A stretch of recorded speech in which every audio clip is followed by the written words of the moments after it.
Welcome to the next lesson on the interwars period, basically the period in between World War I and World War II.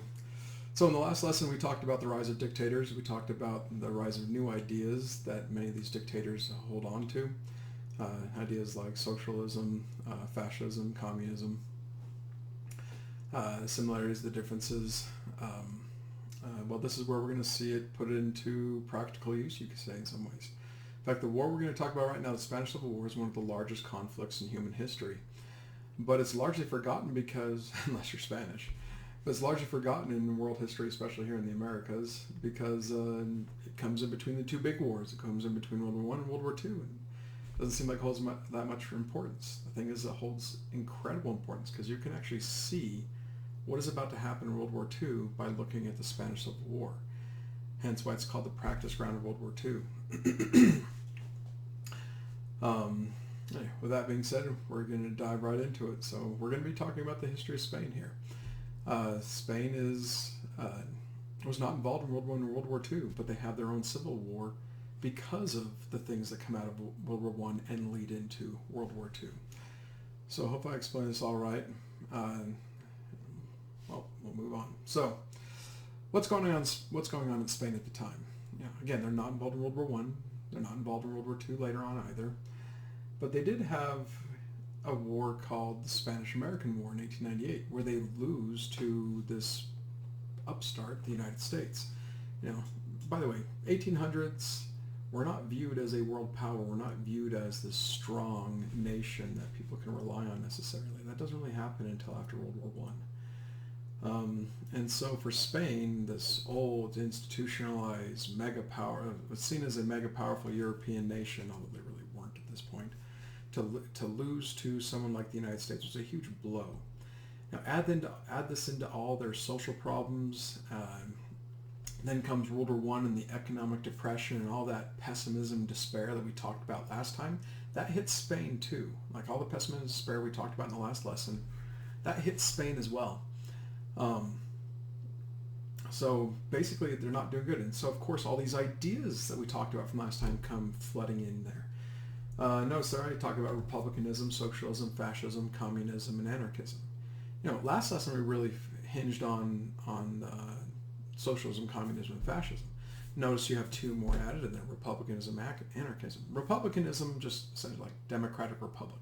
Something that we say that, and we like that idea. The people choose representatives, and you can vote them in and out. Great, that sounds like a great idea. Anarchism. If you do not know what anarchism means. The Greek root of the word anarchism means rule of self, meaning you should have complete control of self. No one should tell you what to do. Anarchy is essentially the anti-government ideology.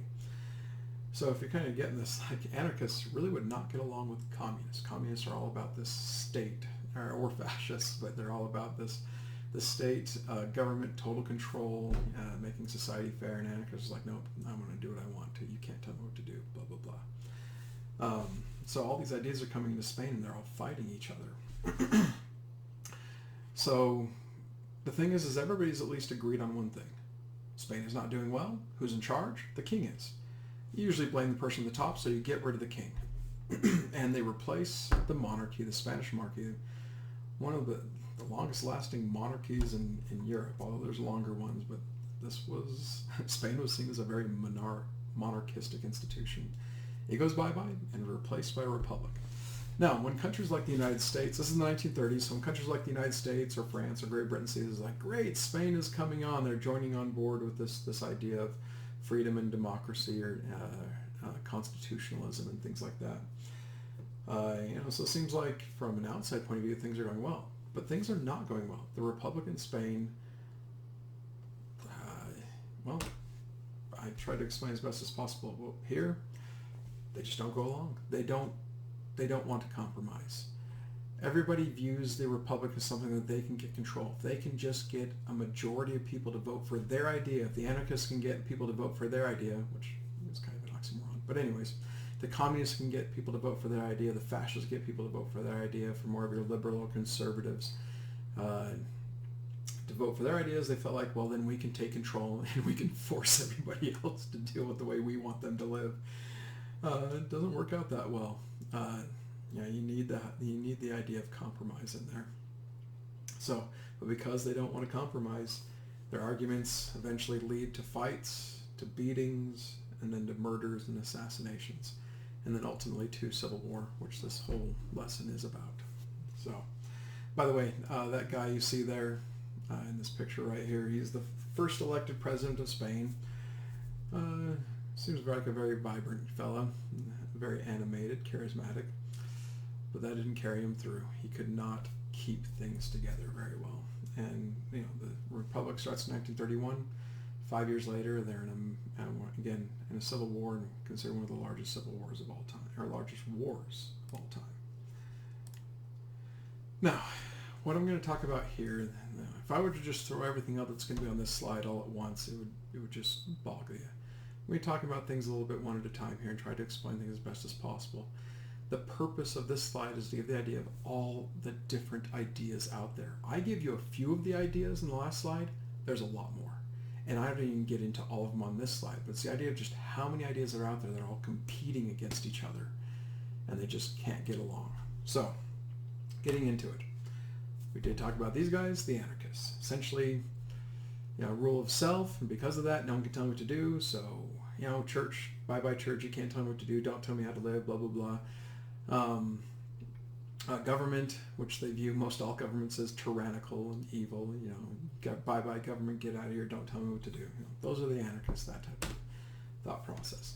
Then you get the communists, the exact opposite of the anarchists. It says there supports the ideas of Lenin. What I'm trying to say there is they support the idea of Lenin's view of communism. There are different views on how it should be run. Leninistic communism, Stalinistic communism, which those are fairly similar. Maoistic communism in China, which actually is a little bit different. Communism is instituted in Cuba. The communistic countries around the world that have gone communist over the last 100 years, nobody ever does it the same.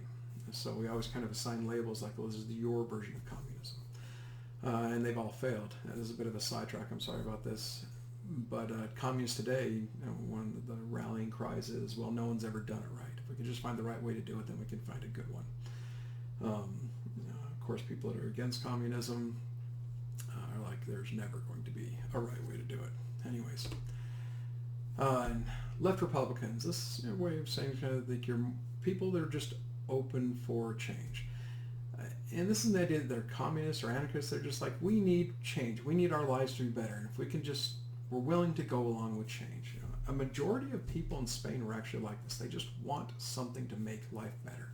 Feel like you have some self-esteem back type of thing. They're willing to support people.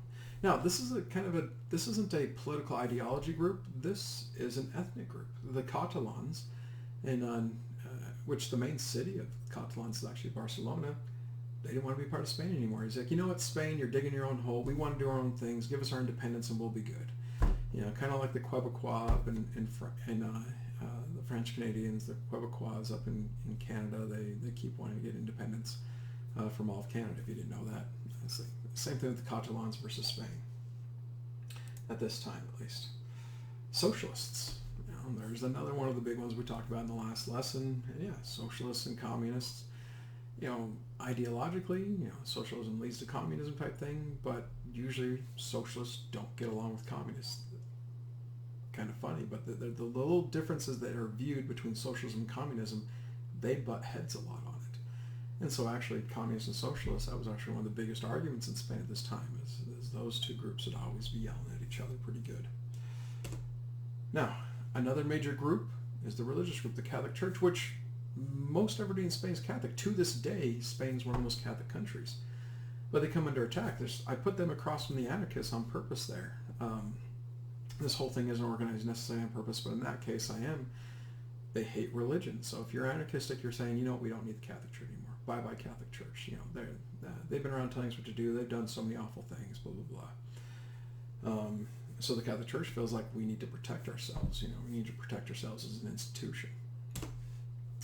And you get the Carlists essentially saying, you know what? All you guys, all of you, communists especially, anarchists, later on the fascists, I'll bring up in a little bit, socialists, you know what? You guys are making a mess of things. You're causing too much problem. We're arguing too much. If we just went back to the way things were and we bring back Charles the king, we'll be better off. Let's just go back to being a monarchy. So they're those type of extreme monarchists. Then you have your actual monarchists saying, we don't need King Charles back. It doesn't seem like he's doing a good job, but we're Spanish. We're used to being a monarchy. Let's just choose a good king and go along with it. Okay, right Republicans. These are people like they want a Republican style government, like they're very for a republic, but they really don't like the ideas of like the anarchists, communists, socialists, or even the next guys, the fascists. Those people scare the right Republicans. It's like, yeah, we need change. We want to have better lives, but you guys are going way far out there. Right Republicans are like, let's do this in baby steps. Let's not take this in leap and bounds. Too many people get hurt if you do it in leaps and bounds. So, and then last up, you get another ethnic group, the Basques. Again, they deserve their own lesson, honestly. The Basques and their history in Spain. But another ethnic group is like, you know what, you guys are just screwing yourselves over. We just want to do our own things. We're our own people. We want to do our own thing, kind of like the Catalans. The thing is, they are very, very Catholic. So, and that plays into the whole thing when we get into choosing sides. Now, into choosing sides, I did this. Now, I will explain later how the Spanish Civil War starts. But I'm going to use this slide right now to show who's on whose side. And this is kind of the funny thing. Everybody I listed up on the left-hand side, the anarchists, the communists, the right Republicans, the Catalans, and the socialists, they all decide we're going to fight for the Popular Front. That's one side of the Civil War. Everybody on the right-hand side, essentially those that are we're Catholic above all else, or we want the monarchy back, or we're fascist, we're more of your conservative Republicans, they join what is called the National Front. Now, if you're looking for the idea of like, okay, well, which side's the good side and which side's the bad side, you cannot assign that here. You could easily argue there's good and bad on both sides, and just to step outside of the idea of the lesson of the Spanish Civil War, and going from an American point of view, from today, looking back on the Spanish Civil War, we look at both these sides and say, you're both messed up. We wouldn't want either of you in our country. It's glad you're in Spain and not here in the United States, essentially. Anyways, so when they do finally decide, like, notice you have people that hate each other. Fascists do not get along with monarchists at all. In fact, fascists butt heads actually a lot with the Catholic Church. The Catholic Church doesn't go along with what a fascist wants, and of course you need to suppress them. But they realize at least they're at least somewhat aligned in with the way they want the country to work versus, say, the socialists and the communists and the anarchists. And that's hilarious too. Socialists and communists and anarchists, they don't want to get along at all. But here's the driving point. This is what brought people together. Everybody on the right-hand side decided the Republic has failed. We need something different. Everybody on the left-hand side there, the Popular Front, is there because they think the Republic will do well. Let's keep the Republic going. Mostly because those are the groups that were actually doing well in the Republic. Those are the ones getting voted in the most. So therefore they were getting their ideas put through or made into law. And I'll be bringing that a couple of those issues up here in a second. Well, for instance, like outlawing the Catholic Church. Yeah, that didn't go over too well. At least for all the Catholics. The die-hard Catholics, at least. Anyways, now this also split the military. One last thing to show here. Again, if this has been too hard to see, I'm going to switch the view. There we go. The military, individuals in the military, soldiers, someone could have been fascists, communists, anarchists, or agreed, or just none of it at all. But over 70% of the military decides to stay loyal to the Republic, saying, you know what, maybe we don't agree with these ideas, but we're sworn to fight for the current government. If that's the Republic, then that's the Republic. Then you get a good portion of the military, around 20 to 30% or so, known as the UME, or English word for conservative military. I don't know if that's a really good term for it, honestly, myself. But, like, you know what?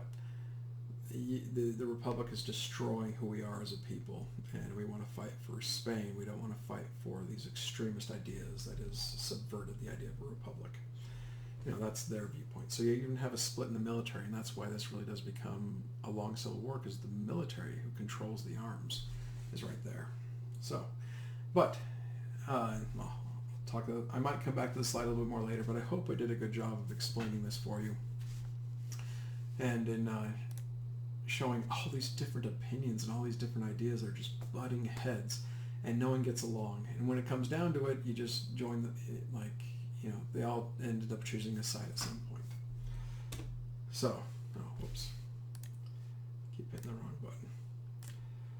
So now, when the Republic does start, people start thinking, well, my life is going to go back to the way I want it. So I'm just bringing up a couple examples. There's more than this that shows just how things are falling apart in Spain. This doesn't seem like a bad thing necessarily. Out-of-work farmers took farms by force in the name of the Republic. I guess by force sounds bad. But you have a lot of people that lost their jobs. They want to work, especially as farmers, and they're thinking, oh, we have a republic now. That means I'm supposed to have my own piece of land. So they would go into other people's farms, these larger landowners and farmers, and just start farming parts of the soil. And of course, those farmers are like, what are you doing? This is my land. Get off. And of course, they'd call the police, and the police would kick these guys off. And then these people feel these small farmers, these out-of-work farmers, now are feeling very betrayed. Like, but we're a republic. I'm supposed to have this land. What are you doing? The republic is failing me. So, all about perception there. Then you get this idea of gangs of men and women cruising around town, mostly big cities like Madrid or Barcelona or Valencia or Seville, and basically just looking to pick a fight. Like, this is total West Side Story, gangs of New York type stuff. The thing is these gangs of people weren't like Bloods and Crips necessarily. As it says there, they're organized by ideology. You have the fascist gangs, the communist gangs, the socialist gangs, the anarchistic gangs, which again is a little bit of, it seems oxymoronic to have an anarchistic gang. But yeah. But they go around basically picking fights. That picture now that I brought up down at the bottom, that is a socialist gang, or it could be a communist gang, but I'm pretty sure it's socialist, mainly because of the fist. They're raising the hand like I talked to you last time. Essentially the universal sign of socialism. Now, because the communists, socialists, people calling for more extreme change, take control of the government, they get most of their people elected. They start running through what they want to have done, and one of the first things they do is they remove Catholicism as the official religion of Spain. And they don't just do that, they go even further. They start seizing all property. They essentially try to eliminate the Catholic Church in every way possible, even where they're like beating nuns up on the street. Like, it gets that bad. Of course, that didn't go over well with people who are very, very religious. And so these acts of violence just become commonplace to where I found these stats in a book on Spanish history that I read while I was in Spain. I finally found one written in English. We get over 200 murders and 1,200 people injured in direct political attacks. There's more people killed and injured in things that might have been political, but maybe not. These were definitely the ideas of like people going at each other because they just didn't agree. So you have all this tension in place, and everybody's feeling like, how are we going to get along? Why can't we all get along type thing? So the Civil War begins with an assassination, just like World War I did. In this case, it's the assassination of a guy named Calvo Sotelo. Calvo Sotelo was a fascist, kind of, how would I put it, fascist speaker. He goes out and gives speeches all the time. He's always talking. Very, very charismatic guy. The thing is that one day there was a fight, and the Phalangists, the fascists of Spain, they, I can't remember who they killed, but basically they killed someone more of on the communistic way of thinking in like a street fight, I think it was, if I'm remembering right. Well, of course, the fascist gang got away, and you had a couple policemen that were more sympathetic towards the communistic ideology. They were just ticked off. So they decided, you know what, we're going to get them back. And we're not just going to try to arrest those fascist gunmen and put them in place. They're just going to more take their place. There's more of them. If we could cut the head off of the snake, we could just get rid of the fascists altogether. So they target Calvo Sotelo. So it was three police. These are policemen. but they're off duty. They go to Calvo Sotelo's house at night, but they get dressed up in police uniforms. By the way, that was illegal to do. If you're off duty, you're not supposed to do any type of police work or work officially for like the government or represent the government essentially. So really, these three policemen essentially become vigilantes. They tell Calvo Sotelo they need to talk. They knock on his door and they tell him they need to talk to him. Calvo Sotelo, turns around to his wife, and this is from the wife's journal, by the way. She says, "The last thing my husband ever said to me is, Zach, this will just take a minute. I'll be back in 10 minutes." Or this will just take a little. I can't remember the exact quote. Essentially says, "I'll be back in 10 minutes." Of course, he doesn't come back, and if you're looking at that picture on the very right-hand side, they find his body hours later with a gunshot to the head. And now there's a coat over his head at that point, a bystander to kind of keep the kids from being seeing this gruesome sight, put his coat over Calvo Sotelo to hide it. But this was the Archduke Franz Ferdinand moment of the Spanish Civil War. And after this assassination, people start feeling like we're targeted. Any group that did not have any say or power in the government in the Republic at the time felt like we're targeted. And they felt like if we're going to fight, now is the time. So soon after this assassination, you got a lot of army garrisons rebelling, saying this isn't the Spain we're fighting for. That's your UME army that we talked about earlier. A lot of people basically say we don't want to follow us anymore. We want to do our own thing. The Republic is not.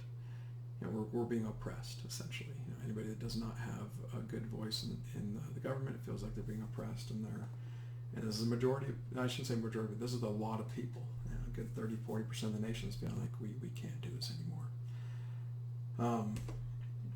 The guy who leads essentially this rebellion against the Republic is a guy named Francisco Franco, a military general, one of the better generals that Spain has. So, and this is the beginning of the Civil War. Now, I said this a little bit earlier, but just to put this in your minds, this is the question that was put to everyone. Do I support the Republic or not? If you support the Republic, you are on the side of the Popular Front. If you do not support the Republic and you feel like it has failed you and you need something different, then you join the Nationalist Front. And those become the two sides of the Civil War. And this does the same thing to Spain that the United States Civil War did to us. It splits families up, but it does it even more so. Like, if you're noticing these pictures, there's a lot of women in there. So we talked about the American Civil War, how father fought against son and brother against brother. Spanish Civil War, you get mother against daughter. In some cases, husband against wife, or former husband against former wife. Brother versus sister, father against daughter. You really see things split pretty badly. That Spain to this day is still feeling the effects of. So now, this is how things split up into power bases. Wherever you see blue is essentially beginning areas where the nationalist rebels, if you want to put them that way, the people that are against the Republic, these are their territories of where they have their control. Everything in red is the Popular Front, where they have the control. And if you want to get percentages, again, it's like 65-70% of the nation is actually more on the Popular Front, is sympathetic to the Popular Front, whereas only like 30% or so of the nation overall is sympathetic or is fighting for the National Front. It really seems like the National Front should have just gotten squashed in this one. They end up winning, by the way. I'll explain that later. Because of outside help. But yeah, this is how the Spanish Civil War comes down. Now, I'm going to end this video at this point. This will be part 1 of the Spanish Civil War, and I'll continue this in the next video.